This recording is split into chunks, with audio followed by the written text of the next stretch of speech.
লঞ্চে দেখা যাচ্ছে এখন যেহেতু ওটা কালবৈশাখীর একটা প্রবণতা আছে, সকালে অথবা দুপুরের দিকে একটু চাপ পড়ে, আবার দেখা যাচ্ছে যে ইফতারের আগে চাপটা থাকে না। আমাদের হয় কি সরকারি ছুটি যেদিন থেকে শুরু হয় ওই দিন থেকে মূলত চাপটা শুরু হয়। এবারের ঈদে মূলত আমাদের তো কোনো অগ্রিম টিকিট নেই। অগ্রিম টিকিট না থাকার কারণে হয় কি যে আমাদের সব সময় রানিং টিকিট থাকে। রানিং টিকিটের জন্য আসতে হয়, আসলে লাইন এখানে দিতে হবে। তো আধা ঘন্টা 1 ঘন্টা কারো হয়তো বা লাইনে দাঁড়ানো লাগতে পারে, অথবা রানিং যদি গাড়ি থাকে। তো সকালবেলা আমাদের 10-15টা এসি বাস থাকবে। তো এইভাবে গাড়িগুলো ফজরের পরে, ফজর আজানের সাথে সাথেই এখান থেকে স্টার্ট হবে এবং মাগরিব বা ইশা পর্যন্ত যতক্ষণ যাত্রী আছে একটানা চলতে থাকবে। মাঝখানে দোতলা বাস চলবে, নন এসি বাস চলবে, এভাবে চলতে থাকবে। যেহেতু আমাদের অ্যানালগ ডিজিটাল দুইভাবেই টিকিট কাটা লাগে।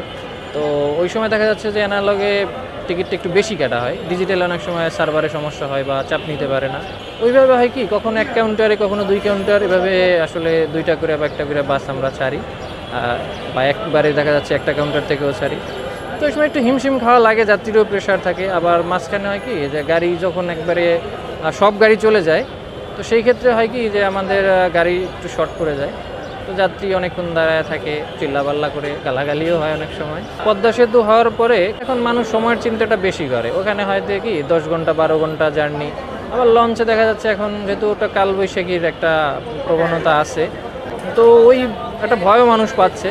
তো সেক্ষেত্রে এখন পরিবার পরিজন নিয়ে এদিকেই একটু বেশি কমফোর্টেবল মানুষ।